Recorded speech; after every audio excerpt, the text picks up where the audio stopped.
Welcome to the Church Digital Podcast. Through this podcast, we'll talk about the technological innovations within the church. But more than tech for tech itself, we'll address deeper questions. Is disciple making possible digitally? How should we approach the digital mission field? Can a biblically grounded church operate in digital space? Oh, and where does the metaverse fit into all this? Whether you're a big or small church, an established church, or a startup church plant, the Church Digital's goal is to help churches like yours learn to be a multiplying church, digitally and physically. Our heart, that churches like yours would discover a newfound focus on disciple making that will revolutionize your church. And now, here's your host, Jeff Reed.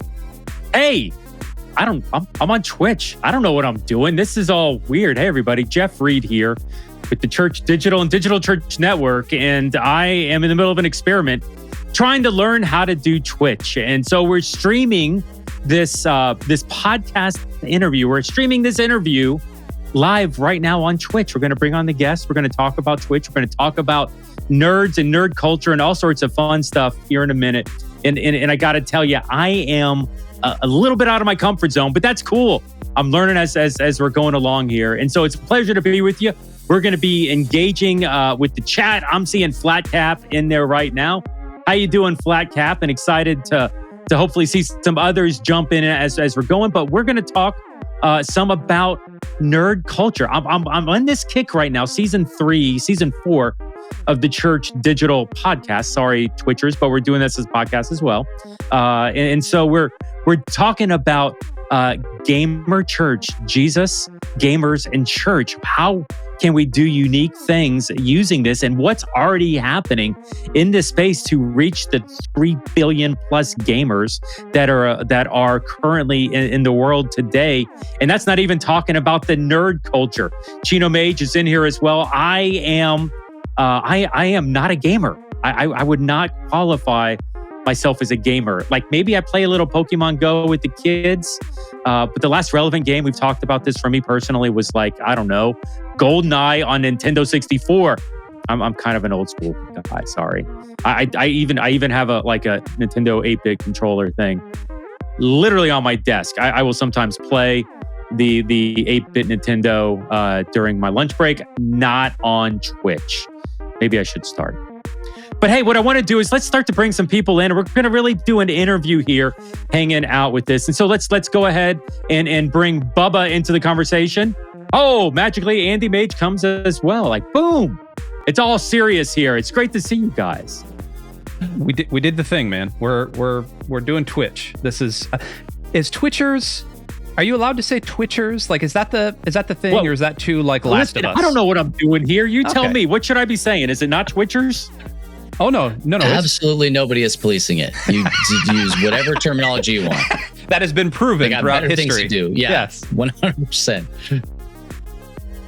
So, I mean, let me just reiterate up front. I sent an email out to the entire The Church Digital database. We've got a bunch of people who have no understanding of what Twitch is. I consider myself one of them. Like, I'm not going to be this guy. Oh, I know what I'm doing. I got no clue.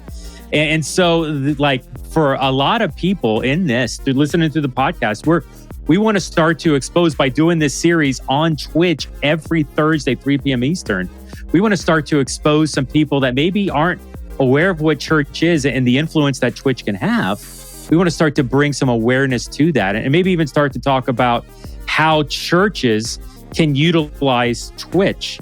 And so, you know, Chino, Andy Mage is on here now, and he's the resourcing director for Digital Church Network. I don't know that I've said that publicly on the podcast before, and so it's great to have him. Yeah. There you go, Bubba. Welcome. Yeah. And so we're going to get into Bubba for a second, because I really want to get into Love Thy Nerd and what's involved with that. Chino, Andy, 30 seconds, 1 minute. Like, what's the tech that's involved with this? How is this happening right now? What are we actually doing? Back in the 1980s, a guy named Al Gore invented the internet, and we have no. I deserve that. Thank you. So Twitch is this amazing platform that actually started as something called Justin TV. It was a live streaming platform that was ubiquitous with a lot of sports personalities, and Justin TV ended up kind of getting into some illicit things, and Twitch actually bought them out. And Twitch immediately started focusing on gamers, and Twitch is primarily where gamers hang out. It was almost all Let's Plays. So people trying to grasp the idea of watching other people play video games was this monumental thing. It has become kind of a zeitgeist in culture now.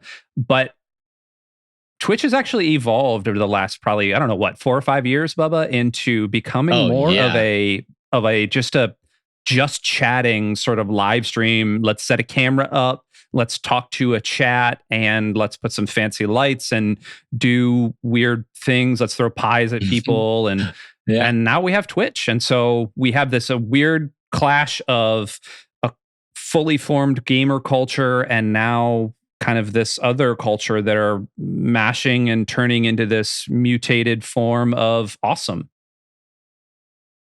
Yeah, I think as it becomes more accessible, it grows. And when you're starting out, you had people that were literally just pointing camcorders at TVs and stuff like that. Now we have everything, overlays and all sorts of good stuff. So it's gnarly. Yeah. So Flatcap actually called it out. Evidently, you have to have a high level intelligence to be a Twitcher, because I have no idea what zeitgeist means. Like that is at a whole other world right now for me. You got to Google things as people are saying. You are operating at a much higher realm. So the Twitch way is you have 2 screens going plus your camera going. And so on this screen, I've got my live thing, but then on this screen, I have Google, because things happen and I need to immediately make sure I know what's going on. Yes. I can see that. Yes. I want to tell my one Twitch story publicly right now. And then, Bubba, I want to get into this. We're going to go to town. I have one Twitch story for me personally. This is a couple of years ago. I was checking out, Mark. I was helping Mark launch Lux through Stadia. I'm trying to learn some of this stuff. And so I got moved to jump on Twitch and start following somebody. And so I jumped on, and this is back when, I don't remember what it's called, but it was like the GameStop. There was the stock thing that was happening with the GameStop years ago. Yeah. So it was all in the middle of that. And so like all these gamer guys were geeking out on Twitch because they were making all this money and talking about making all this noise about it. And I switched over to this girl. And so I started watching this girl. And I mean, she was cute. She's 20 something. And so she starts, talking. And evidently she had just finished a surgery, which I thought was weird. And then I found out she was just recently had a boob job, which I thought was weird that she was talking about that on Twitch. And then she started talking about her fans and followers. And that's when I discovered that I've been watching a porn star for the past hour and a half. Yes, sir. Welcome to Twitch, Jeff. Welcome to Twitch. Welcome to Twitch. Yeah. At that moment, Mark will back me up. Yeah. Mark will back me up. Sorry. I literally texted Mark and confessed, dude, I've just been watching a porn star. You're the pastor for me in this moment. I've literally been watching a porn star while I'm working. Like I need to confess it to somebody, probably tell my wife at some point, but you're the guy right now. I would say that's a tale as old as time, but I just don't think that it is, man. But what it is like when you launch onto any social media platform, period, there is there's a formula that it's trying to feed you. Like, hey, you're a man. This is the bracket you fit into. Here's the first swath of things that I'm going to give you. And then you have to train the algorithm, Al Gore's rhythm, as Sheena was talking about. You got to train that thing to give you what you actually want to see. But that starting point is actually pretty common. I will say, I tweeted this out today. I did beat TikTok, though. TikTok, when I first started TikTok, this was 2 years ago, when it became huge, 3 years ago. And I'm on, I am a red-blooded American. I like watching TikTok, but I like watching TikTok for two things. I like watching it for food, and I like watching it for dogs. And then I'll throw sports in there occasionally too. Well, Okay. I The recorded holy this. trinity of TikTok. Exactly. Dogs, food, sports. I have got to the point where, and I recorded this and I posted this, 3 out of every 4 of my TikToks are dogs now. I win. Like I won. And then the other one is an ad. Yeah. So like I won. I think I beat the final boss. But the ad, Andy, because I saw that. The ad was Kevin Bacon. It was Kevin Bacon. I know. So I think so it's like you got 3 dogs and bacon. Yeah. Like that's the best you can have. Guys, I think I need to just go throw my phone out a window now. You're retired. Yeah. You're done. Hang it up. Life doesn't get better than 3 dogs and bacon. And I'm out. Yeah, you're going to retire once, come back with the bucks, retire again, and then we'll see. And then I'm going to go to Miami, down by Jeff, and somebody's going to sell the sand that I was kneeling on for $700 on eBay. And if you don't know what I'm talking about, go to ESPN.com. We can. I'll have to do that too. Once again, you guys, Twitchers, you're at a much higher level than I am. Hey, you know what? Jeff, I'm hoping this translates to the audio podcast world. Maybe not. We'll have to see. And somebody can tell me. Somebody in chat, tell me what happened with kneeling at the sand and the beach. I'm curious. So many things. But hey, you know what? Let's get into this and let's start to unpack the show here. So as we're diving into gamer culture, I'm guessing nerd culture kind of follows alongside with that. I almost want to ask Bubba Stallcup here the first question with Love Thy Nerd. Actually, Bubba, before I get into the first question, which is what is nerd culture? Why don't you just set up a little bit? Tell us a little bit about who you are. Tell us about what you're doing with Love Thy Nerd. Yeah, so as previously mentioned, my name is Bubba Stallcup. I'm the CEO, president, and founder of Love Thy Nerd, which is an organization that has a really easy to remember mission statement. We exist to be the love of Jesus to nerds and nerd culture. And we do that by being an example of and also training other people on how to better love and serve their nerdy neighbors. And we do it a variety of ways. Easiest way to break it down is in 3 separate categories. We have intentional community, which is started off as Facebook and then migrated into Discord, where we believe true relationship happens online. It's through Discord. It's just set up to do that. If you don't have Discord, that's a really good place to start. I got a couple of great places that I could point you that doesn't begin and end with the Love Thy Nerd Discord. So we've got intentional community. That's not just online, but also in real life. Whenever we're hanging out, doing game nights and stuff like that, we want to be intentional about the time that we spend together. We also have relational outreach, which is us going to places, whether that's digitally online, playing games with people in spaces like, say, Destiny 2, World of Warcraft, stuff like that.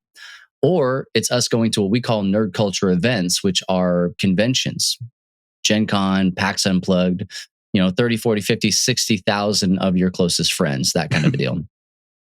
We go and hang out and love people well inside of booths where we will activate missionaries. We create actual mission opportunities for people who don't want to go to Nicaragua and hang a door or swing a hammer. They'd be more comfortable. Not that that's the be all end all, but sometimes effective ministry does kind of start in a comfortable space. And so we give them a space where they're gifted and that they have a shared affinity with people to go and serve.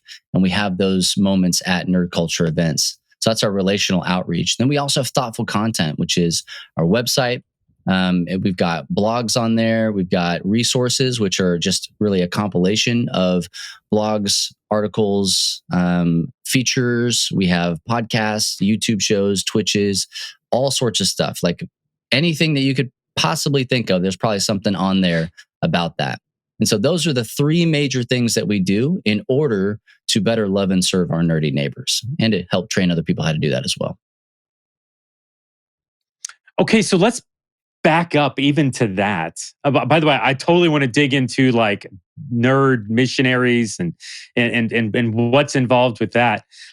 So much goodness, right? All in that. But what's a nerd? I mean, like I've got 89 bobbleheads behind me, mostly Star Wars, Marvel themed. Am I a nerd?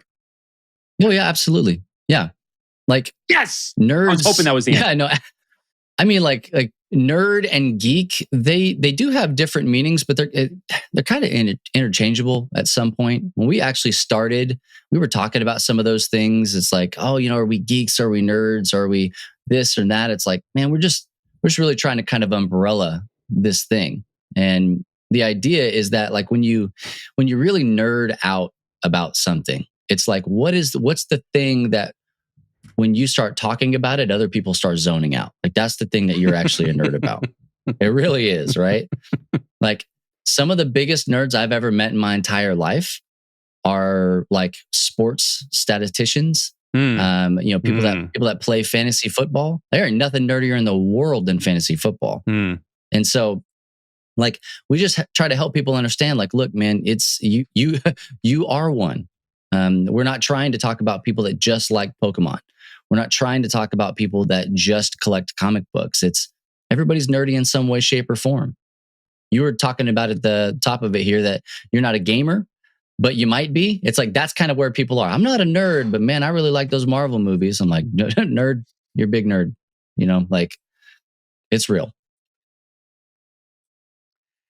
Fantasy football is D&D for jocks. Caffeine gets it. Absolutely gets it. Yes, absolutely. Caffeine, I want to say something. Caffeine, listen, we through the podcast, I've done 250 episodes, and every once in a while, I'll get a quote that's like so good, I say it's tattoo worthy. That right there is tattoo worthy. I would actually consider tattooing that and your name somewhere on my body. So thank you. Well, hey, make sure you spell caffeine incorrectly like he did. That made my day right there. Yep. So, I mean, this is interesting because you're talking sports, and I never would have said sports is a nerd, but this idea of the thing that you're talking about that normally people at some point will want to zone out about, but you're still going about it. This is a very broad realm. Like, do you have a persona? Is not everyone at some point a nerd? I mean, my wife, I would not consider a nerd, but at some point she keeps talking about like educational stuff because she's a school teacher. And I'm going to confession hour here a little bit publicly on Twitch. Like, sometimes I want to zone out. So does that mean that she's a nerd? Like, are not all of us nerds? Yeah, I think that at some point you kind of gotta draw a line somewhere, right? Because you could say that people nerd out about all kinds of things, but you have to be somewhat clear about it, that it's like, well, but not everybody is a nerd, because in a certain spectrum, you're talking about a thing, right? We had to say that for our community, because people are like, I'm a car nerd, I'm a food nerd, I'm a this nerd, and I'm like, oh, okay, that's our fault. We did that, right? With how we broadened the term. But what we're really trying to focus on is pop culture, video games, comic books, and like movies, like tabletop experiences as well. Like that kind of realm of nerd. People that will go to a convention and dress up like a thing, right? Which again, what an interesting juxtaposition that is when you hold it up against football fans who will always dress up like a thing when they go to the show, right? So like, we're not just trying to be like, we're going to wedge you into nerd. It's just, I want you to understand at the end of the day, we're not really all that dissimilar. Interesting. So like yesterday, I was wearing a Love Thy Nerd t-shirt. And it was that one that listed like a whole bunch of terms I don't think I actually know. One of them I know was cosplay and games and things like that. But so what's like let me just ask, what's your target audience? What's your persona? Like, who's the type of person, maybe demographically, like who are you trying to reach? Interesting question. The three of us had an opportunity to do a thing called the Megazord Summit. And while we were there in last October 2022, depending on when you're actually listening to this, but what we ended up doing was defining our one, which at that point, almost 5 years into our ministry, we hadn't actually done, other than to say, we're just here to reach nerds. We'd never stopped and said, who is that? Who is that person? Who are those people? And what we actually came up with was the average age of a gamer is somewhere in the neighborhood of 36. It's a sliding statistic, right? But the reason that is the statistic is because in 1986, a very small man named Mario landed on U.S. shores And he has a brother. Some of us, yeah, he did. Yeah, Lugigi, I think is his name. Yeah, Lugigi. Some of us haven't known a life without him, and so it makes sense that would kind of be kind of a median line. There are people older than us, and there are people younger than us because our parents had to buy us things, and our kids are going to follow suit, right? But as it stands, that's kind of what we shoot for. We shoot for people who are kind of around our age because that's a thing that we know and we understand, and we want to try and stay in our lane and be effective. Now, there are people out there that are trying to reach an older generation and people out there that are trying to reach a younger generation. We're trying to hit the middle point and train people on how to better love nerds from this spot so that they can love the people around them as well. So what type of people, organizations, like when you say you're trying to train people to love nerds, who are you trying to train? Like what's your ministry actually looking like? Who are you working with? So we're working with a couple of different organizations out there. We talked about, Megazord, and that's just an affectionate name that we came up with that works. But really what it is we're working, with, Digital Church Network on how to create a multiplication process that does this thing that I'm talking about. And so I'm kind of in charge of an area that's looking at other organizations. How do we reach out to them? Or when they reach out to us, how do we resource them best so that they can just affect the people in their vicinity? And so I've worked with Campus Crusade for Christ, now known as Crew, and varying versions of that because they're a different thing no matter where you look. We've worked with FCA. We've worked with an organization out of California called Urban Youth Workers Institute. Really cool. During the pandemic, we developed a resource with them that we called 3D, Developing Digital Disciples, because everybody moved off of all of that in-person stuff and had to go online, per our US government. And so how do you continue to be a church and love people well? We walked them through some stuff and helped them develop some curriculum. And we've got reaches all over the world with organizations that do have names and organizations that don't, from really small 2-people organizations to, things as big as, Crew. Awesome. That's interesting. I'm totally, when you mentioned Digital Church Network, I wasn't looking for the selfish plug. I was actually just curious who's interested in this space. Yeah. And it's interesting. I sent an email out about this stream, like I think I said earlier, to my database, to my list to start to invite some people in. And it was a moderately opened email. I knew with the gaming title, like I wasn't going to get all of my people like I would normally do. The open rates would be a little lower. But it was interesting. I got some feedback from International Mission Board, which I was surprised. Southern Baptist was like, "Hey, what are you working on? I want to catch up with you." And I was like, I didn't even know the International Mission Board was getting my email. That's kind of an interesting day. So, yay, Southern Baptist. There's a chance that the IMB has actually heard of Love Thy Nerd and what we're doing. I'm a part of a church that is in the Southern Baptist Convention here in Texas, and there are people that have already been talking about the things that we're doing, not just because we're doing it, but because there are actually other people in the space. There's a streamer out there. His name is Sancho Panda, and dude holds a PhD. He is a speedrunner in games, and he works, with Texas Baptist as part of the Christian Life Coalition, and that's his day job. And he goes and he speaks and he does all these things. And then at night, he goes and he speed runs games. Like, there's a thing called Awesome Games Done Quick, which is a collection of speed runners, which are people that play games as fast as they can, sometimes breaking it on purpose, sometimes just doing an actual clean run. And he's been a part of that. That had nothing to do with what he does for his day job, but it's like, it's not just these people and these people that do things. It's all of us are kind of in the same realm because we have this shared affinity, some of us. Yeah, so a PhD with that games, like my whole worldview is getting shattered right now. Yeah. This is great. Yeah. So you mentioned 3 Ds. One of those Ds was discipleship. Talk to me a little bit Like what does discipleship look like for Love Thy Nerd? What does discipleship look like in gaming culture? What are some things that you've seen or maybe you're doing? Yeah, man, what a great question. Discipleship in and of itself is multiplication.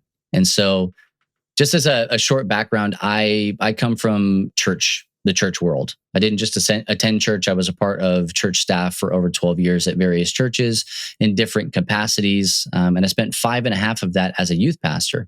And so I've seen a lot of things. And I've seen discipleship done right, and I've seen discipleship done wrong. And I think when it's done poorly, it's programming. We have a thing that exists at this time. When it's done correctly, it's life. We do life together. We're going to know things about people. We're going to be intentional with the time that we have and relational with the things that we actually do with that time. And so we take that because of our past experience, the staff here at Love Thy Nerd, we take that and allow that to inform what we do at Love Thy Nerd. And so we have a very organic platform on Discord where people can come together and, talk about things and start stuff. But for people that want to go deeper, we first institute what I've coined as passive discipleship. That if you decide to hang out with me for any length of time, past the little bit of time where we're playing a game or whatever, you are going to see how I can best interpret how Jesus would or would not act in any given situation. I can't turn that off. Like, I'm not going to turn it off. And so that's what you're going to experience is this passive discipleship. Active discipleship, we know that is you're going to, follow behind your rabbi so closely that his dust kicks up on, the hem of your garment, like that kind of stuff. And so for the people that want to move from A to B, that's where we have kind of those missions outreach opportunities. That's the first actual legitimate step that people can take outside of volunteering and doing stuff like that. But when you come on a mission trip with us, which that's exactly what it is, it's a mission trip. When you come with us, we teach you and train you the best possible way to be effective in the space where we're going to send you. That doesn't mean it's a blanket statement. It's going to work everywhere. It's not a magic bullet or anything like that. But we're going to train you on the effective ways to reach people inside of nerd culture and almost specifically in the place where we're going to send you. Maybe you're an introvert. Here's how to talk to people. Here's the secret sauce of how to get people to open up. I am not an introvert. Sometimes I forget that you have to train people how to do stuff like have a conversation.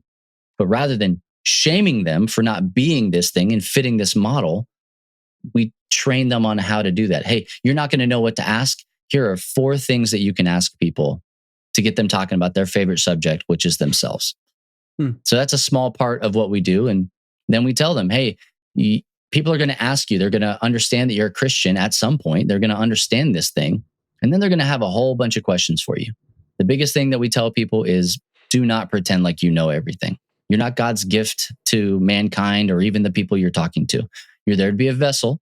And if you don't have the answer, shut your mouth. Just shut it so fast and so hard. Don't even try to come up with an answer.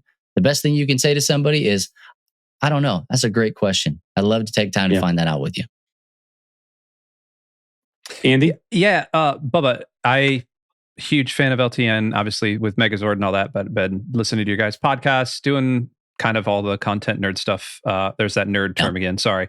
But have you noticed a shift ever since really the pandemic, but even before then, up till now, in receptivity when talking about Jesus during these events? Like, are people more apt to listen? Are they less apt to listen? Are we kind of in the proverbial Mars Hill thing? Are we past Mars Hill? What's the feeling like?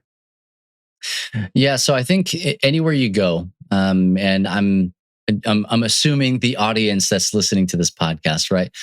We live in a post-Christian society, and almost regardless of what your interpretation of that phrase actually is, it doesn't probably mean what you think that it means, because the fact of the matter is that every single person is a different person. They just are. People, I say this all the time, people are a sum of the moments that have led up to this moment. They are not this moment in a vacuum. Just because they're giving you lip or they're super receptive, it doesn't mean that that's how they're going to be all the time. And even if you have that interaction with somebody, you're not going to have it with another person. And so I think that well, I don't think this has been my experience is that, the lockdown, pandemic in general, like it made people stir crazy. It absolutely did. So they were just flat out more receptive to being around people when they finally could. Some people just, being able to do the things that they wanted to do, whatever those things were. And other people, so long as they felt safe in the environment. And so we tend to lean towards the latter and not the former when we're trying to be around people and care for people. And so we want people to feel as comfortable as they possibly can, because we know that people have all these preconceived notions about Jesus and who he is. In movies, TV shows, videos, podcasts, music, anything that is an outside source. You put on top of that their personal experience, their first or secondhand experience of what Jesus and the church are. We don't discredit any of that. We take all that into account.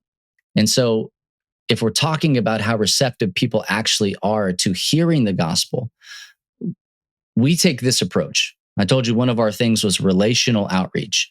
It is still outreach 100%, but it's predicated on relationship, because we truly believe that in order to share that heavy truth, which the truth is that Jesus loves you, he died for you, and wants to spend the rest of eternity with you in a place that you could never imagine, right? Like he has died to reconcile you to him and his Father. That is what the truth is. In order to share that with people, as good a news as that is, it's still difficult, and people are not receptive to it because so many Christians have treated people as projects. At LTN, one of our core values is that people are people, they are not projects. And so if my end goal is just to make sure that Sally Sue over here knows Jesus by the end of our conversation, like that's not fair. If I brought my wife into a conversation and I only had 10 minutes with somebody, I could not make that person know my wife in 10 minutes. But we bring Jesus into it, and we want that to be as quick as the process is. And so what we do at Love Thy Nerd, and to answer your question with like the receptiveness, I think this is why our conversion rate with the relationship is so high, is that we take the time to get to know people. We don't enter into things with a short-term mission mindset. We may only be there for 3 or 4 days at a convention, or only have an hour or two with you playing a game, but we're in it for the long haul. We always are going to push people towards our Discord, not so they pump the numbers, but so that we have them there when they have a question or we want to talk to them, because that's what's going to happen. And so that relational outreach aspect of what we do, that's one of the things that we've seen that's been stupid effective, because we know this is people long to know and to be known, right? They're not going to care about the things that you have to say until they know that you care about them. Like all these cliche things that we say, it's like, man, they're things that we say for a reason, but like, are we actually going to do those things? And so the receptiveness is actually tied so very closely to how you view them as a human person. I'm so confused right now. Don't you know, like to really do relational discipleship, you've got to breathe the same air molecules. You don't. Absolutely. I don't understand. You're doing what through video? Like this is so. No, it doesn't work. Didn't anyone ever tell you it doesn't work this way? I don't get it. Like this is. Oh, I mean, Jeff, sure, you're doing the cosplay thing at the conferences. That's cool. That's cool. You just got to get them connected to a church after the fact. But the rest of this stuff, this is garbage. I can't believe nobody ever told you that. So I'm curious. But if you don't know me, that was the most facetious, sarcastic I've ever been in my Smells life. like irony in here. I mean, so the people watching on Twitch like, but no, I'm joking. Sorry, my fault. You came from a physical church environment, Bubba. You mentioned that. You mentioned that earlier. Stop limiting God. Ukulele.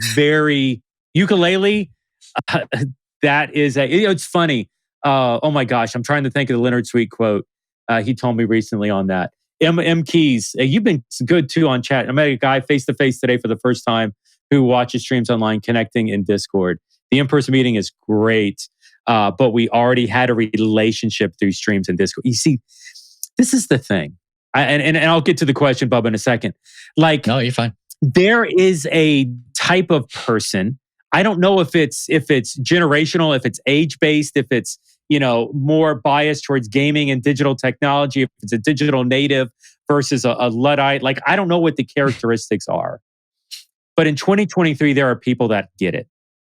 And in 2023, there are clearly people that don't get it. Amen. And it's been fascinating for me. There's a season in my life where I tried to convince everybody that this digital thing would work. And you know what happens? You only convince a very small percentage. And everybody else you're just wasting your time on. Yep. And I stopped fighting those battles a couple of years in COVID. I ramped up 2020 fighting those battles, and 2021 is like, it's more fun just being right. I would tell people it's like, our battlefield is discipleship, and we're going to show you the results with what we're doing. And so you can keep talking. It's cool. I'm going to be over here like helping, going with the goers and actually doing something here, which I love, Bubba. I love what I'm hearing. This is great.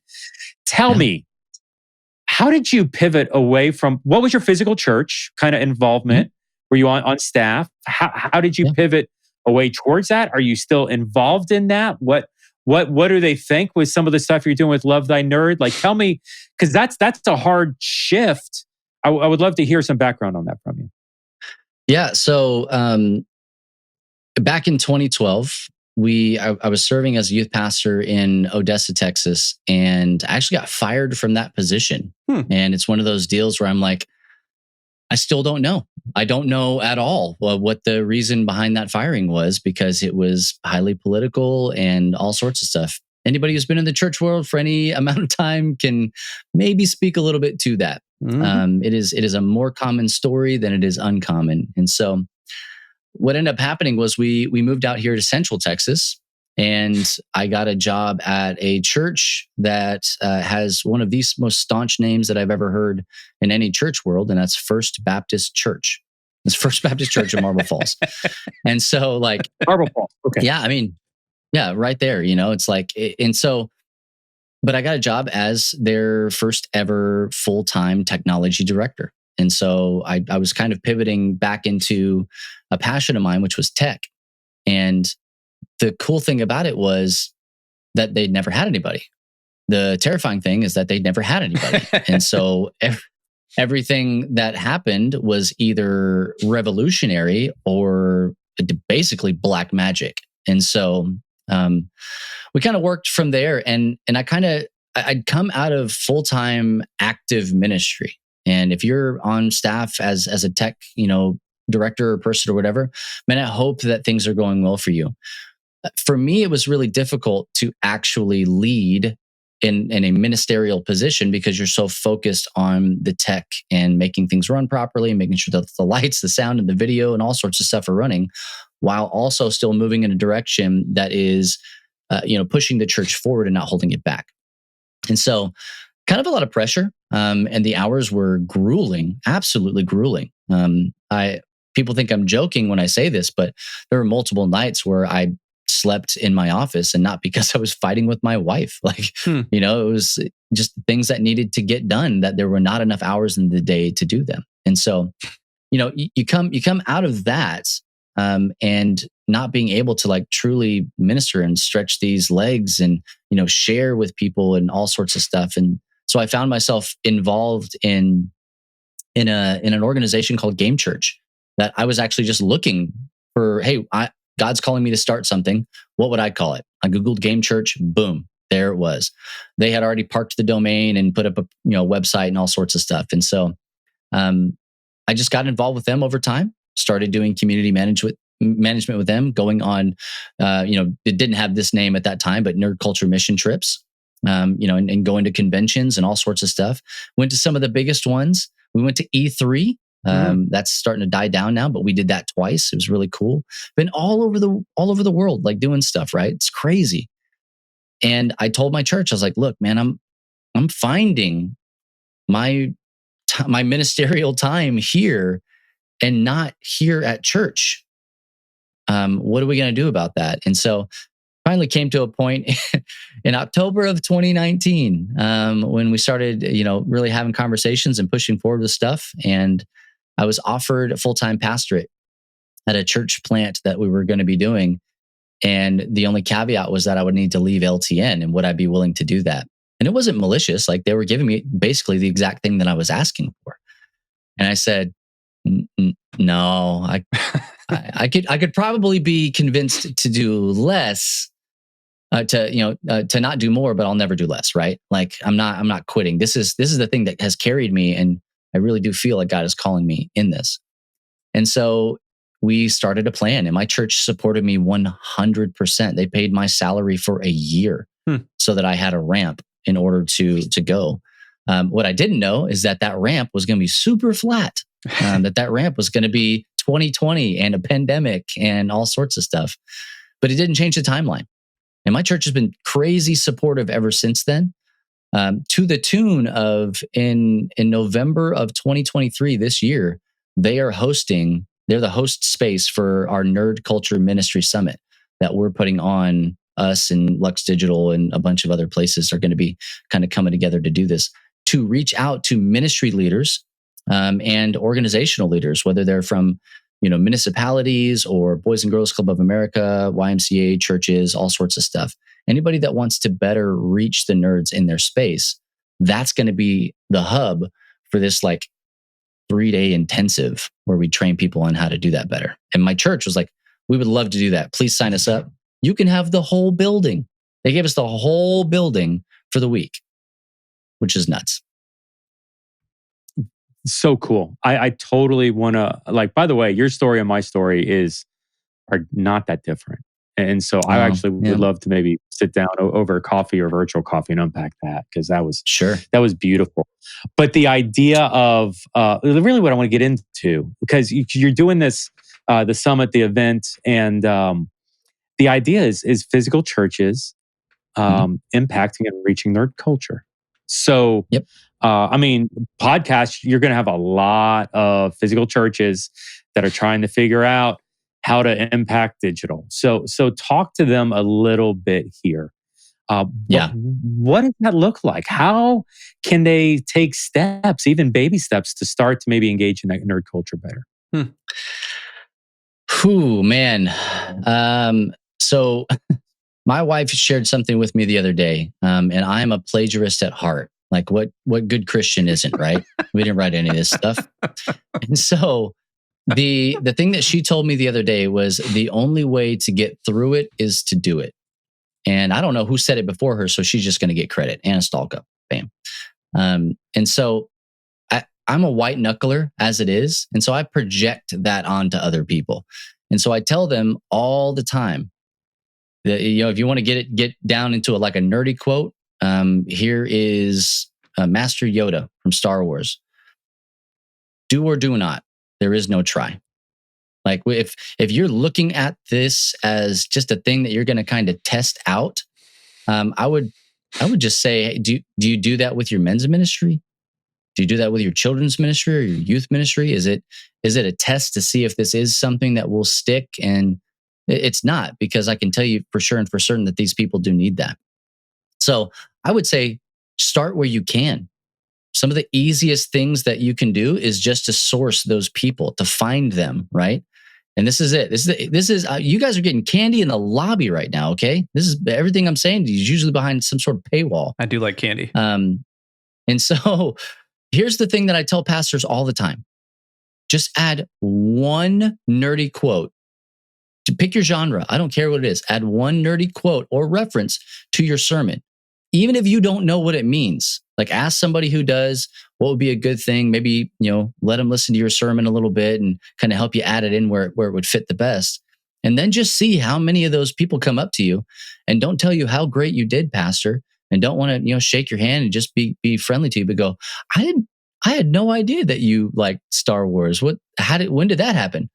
Those people will start to come out because they'll feel comfortable. They'll see that representation of the thing that they are and they like to do. Like that's an easy way to just kind of source people. And what it does is it shows them that even though you don't understand it, you're comfortable with it. Like Jeff, you've said 1,000 times, man, you don't know anything about Twitch, but here you are on Twitch. Like just stepping out and doing the thing. Chino Mage above me, Andy here. Bringing people alongside of you that do know how to do that. That's actually what we're trying to do at the Nerd Culture Ministry Summit. Like we're giving away this is, man, I haven't told anybody this yet, except for our inner people. We're giving away one free ticket, all in thing that we're doing per organization that signs up, so that you can bring somebody who speaks the language and understands it, can help you interpret it and carry the vision back to your organization. So it's not just we're trying to get people that come back and go, oh, I don't know, something about a pretendo, some Mario. Like, be able to carry the vision back and actually implement some of the steps. I didn't put that together until you said it. My pastor, I attend a physical church here in Miami. It's a church plant. It's been open about a year and a half. It meets in a movie theater. It's called Reality Church Miami, which has nothing to do with virtual reality and my involvement there. I didn't know if reality was over. No. It's nothing to do with that. I run their tech. I like, AVL stuff. I've been doing that for decades. Yeah. But my pastor, Carlos, is the biggest nerd when it comes to Lord of the Rings. Like 3 sermons out of 4, he's going to pull a quote or a reference from the movies. Like, it's almost when he does it so much at this point, like he gets a laugh from the room because once again he's pulled something from it, and but that makes him so approachable. Mm-hmm. It's interesting. I've worked for another pastor that actually, like, in his sermon, I'm not going to tell you what pastor it's relevant for this, but he actually publicly ridiculed Yoda and was like, this is the stupidest thing, literally, like, from the stage, this is the stupidest thing I've ever seen in my life. Who this man? And I'm not saying who. I'm not. I don't want to do that. But what that did is that caused it for me on staff. I'm like, are you kidding me right now? Like, that's half of my life. And I actually, knew the guy and had a relationship with him. Some of the people that were passionate about some of this stuff, hearing him rip it negatively, divided that. And so it's so true, trying to engage that culture, speak to it, or ask about it, learn about it, position yourself in a place of humility. I use the term humble disruptor, and we spent a lot of time on that in the past. But it's like, hey, you know what? Do some radical stuff, but realize that you need to be humble while doing it and leading in this situation. And even for me, saying, hey, publicly, I don't know this stuff. And I need to know it. I need to understand it. I need people to come alongside me with that. And Mark and Bubba and Andy and Megazord and so many others are just opening my eyes to what's already been happening in that space. And so now I don't have to tell stories about what could be, what discipleship could look like.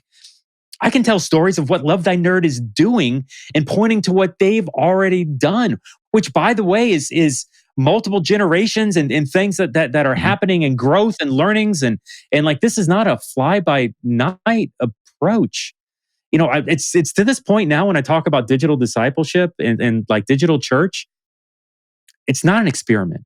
Like, we are past the experiment stage. Yeah, we can try different things, but is this going to work? Yes.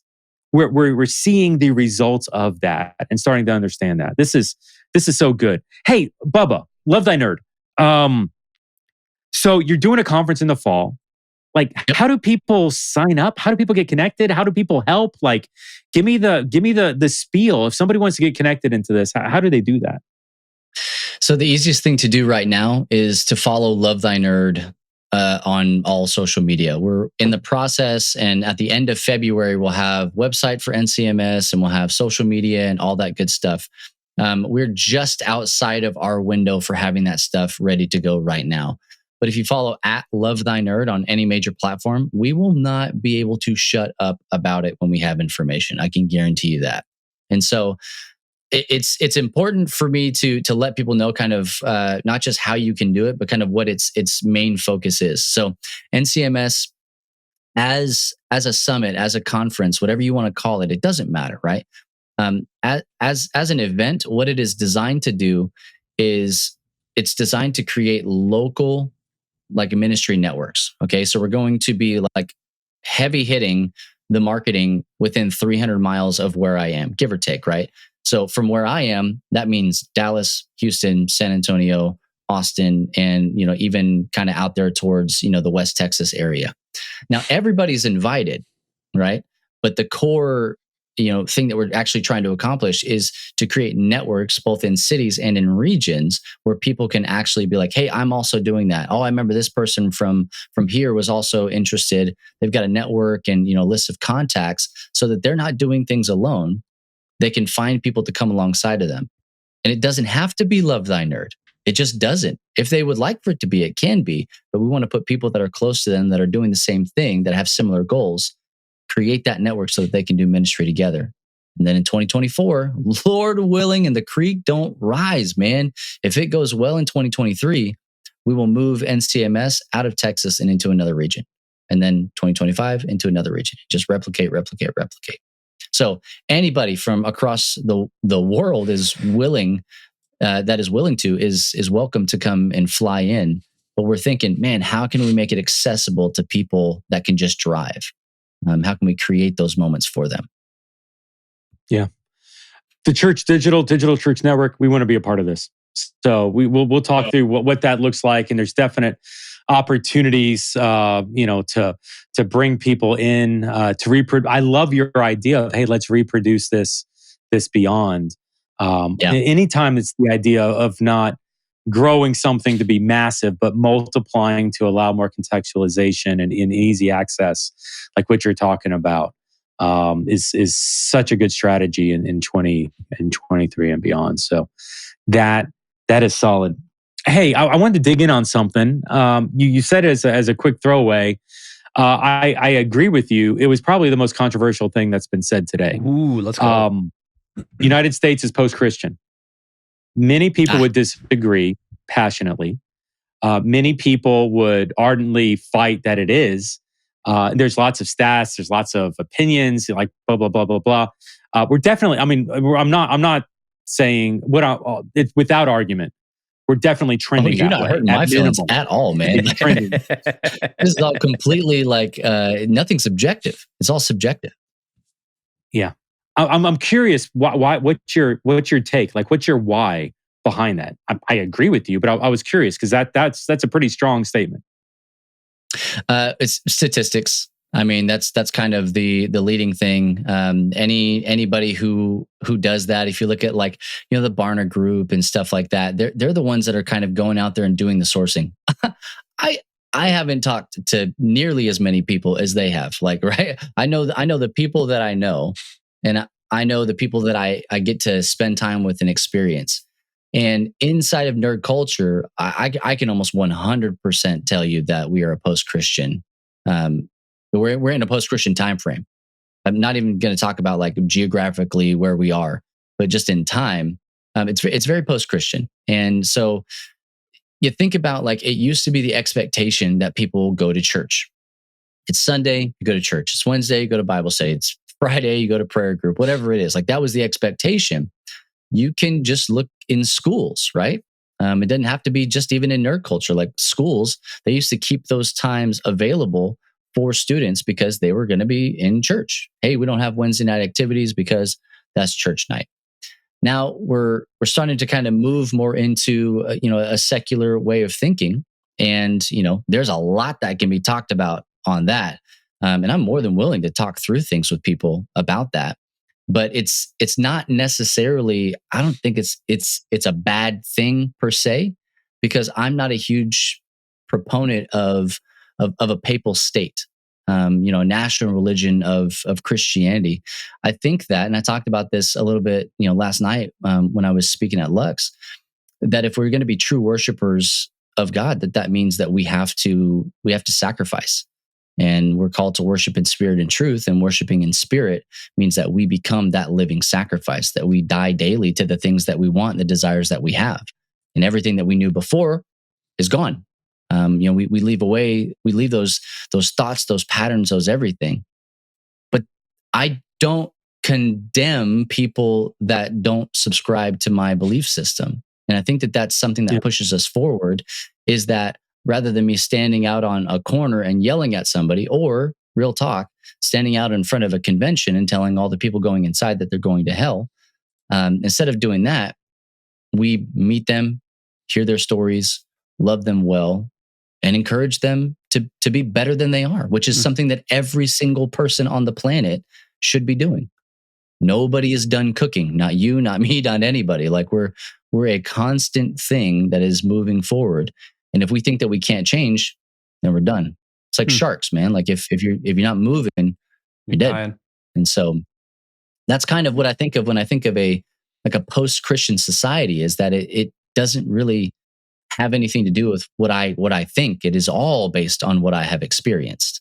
And even inside of the church, I would say that we're feeling the effects of a post-Christian society, in that some of the decisions that we have been making as a body are just different than what would have been made 50 years ago. And that's not just one particular topic that I'm sure a lot of people are thinking about. It is across the board in some places. And so,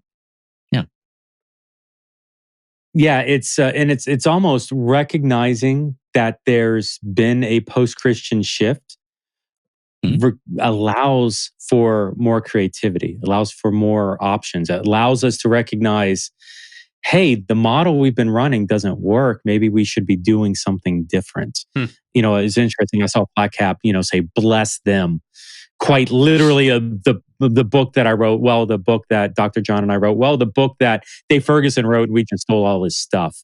But, sharingjesusonline.com about how to do something different. I love thy nerd, how to do something different. Like, and recognizing that if we are truly in a post-Christian, I don't want to get into the sociology of that, recognizing like whatever we've done for the past 25 years has lost us 25% of active church attenders. So what we're doing is not working, and recognizing, hey, maybe we should do something different.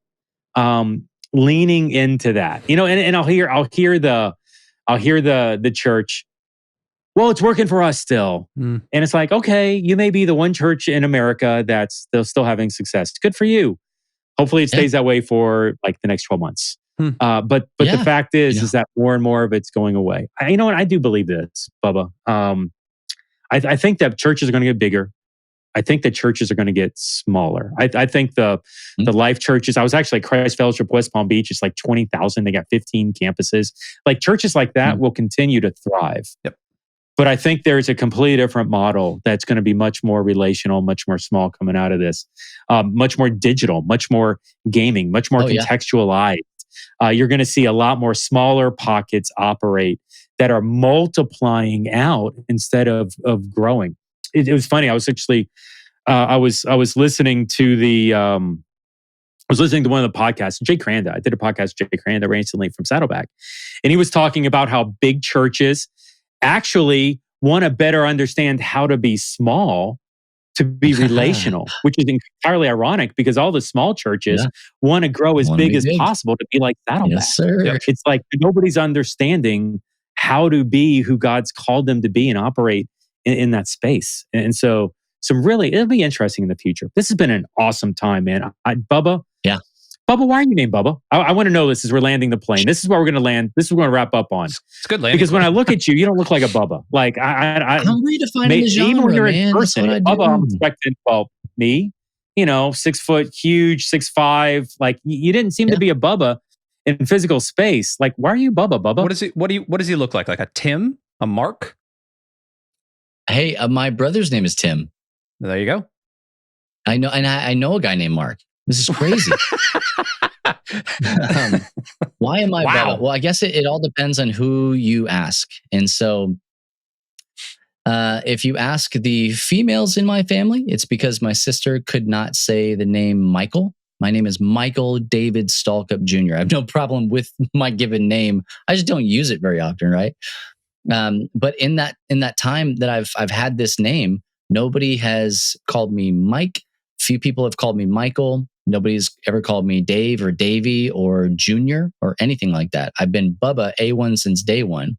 If you ask the males in my family, it's because I am a junior and my dad was Bubba because my family came from Central Texas. Like I didn't know that, but that's where they came from. I was born in England as an Air Force kid, and then I was raised in Eastern New Mexico. So I didn't know a whole lot of Bubbas. I knew like 2 other Bubbas, period. You move to Texas and everybody and everything is named Bubba. I've met women named Bubba. Everybody calls their kids Bubba, their husbands Bubba, their dogs, their cats, everything. It's Bubba. And so it's confusing. It was so confusing that I did not know that my name was Michael. When I went to kindergarten, they were calling roll, and she said, Michael Stallcup? I was like, this is crazy, man. I got somebody here that has my same last name. And my teacher leans in and goes, sweetie, that's you. I'm like, oh, okay. We got to do better, parents. We just have to, you know? Typical Mike. Yeah. Just teach kids their names. It's not hard. By the way, at LTN is now going to be calling you Mike. So just heads up. Good luck. People have said that. Hey, can I call you Michael? You're willing to call me anything you want. Chances are I'm just not going to respond because I've gone a very long time without hearing that name. Has your wife ever called you Mike, like in a fit of anger? No, it's still Bubba. And that's hilarious. Yeah. To other people, it's not hilarious to me when it happens. But, yeah. Sweetie, get in here. Get angry at me. I want to laugh. That's what we're saying right now.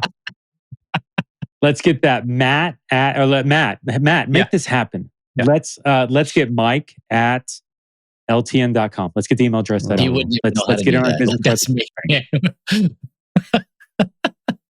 So good.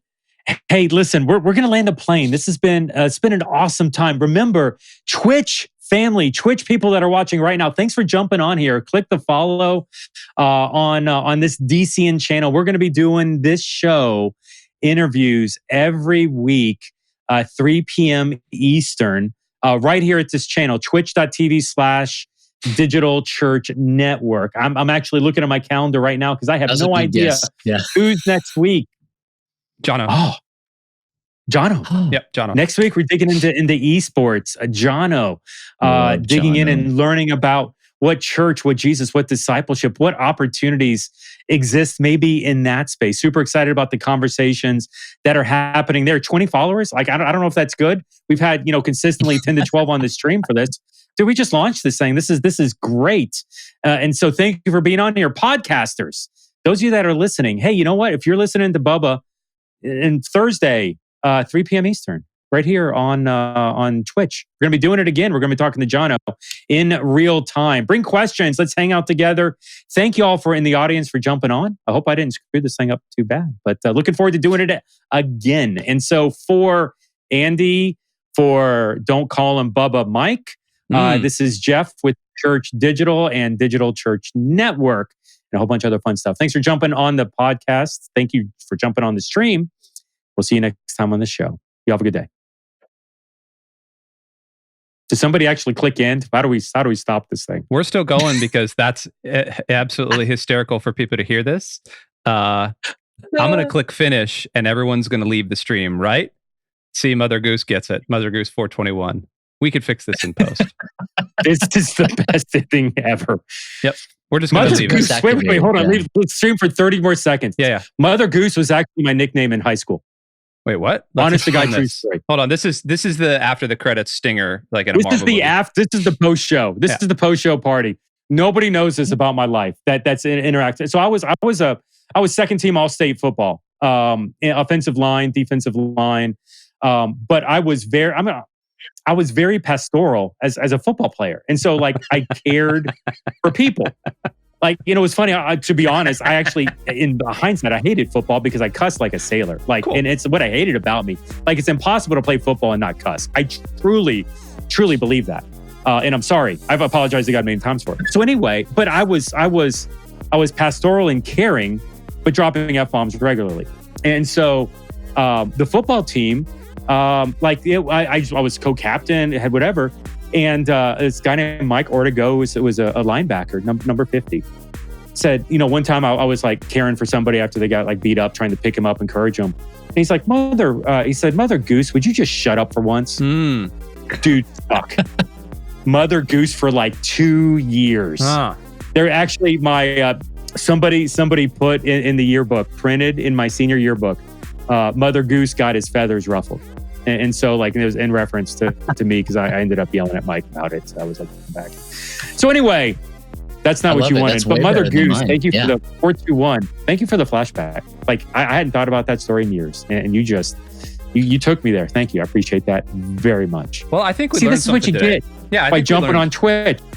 Podcast people, come hang out on Twitch. We learned something today. Number one, Mike Stallcup is going to be organizing something. Number two, Mother Goose _ Jeff Reed is going to be joining Twitter here pretty soon. So stay tuned for that. I'm going to get a fake account. I have finally made it. Get on. I have a fake account. Somebody else put the time into that because Lord knows I'm not. Absolutely. Awesome. All right, I'm going to click the finish button here. Goodbye, everybody.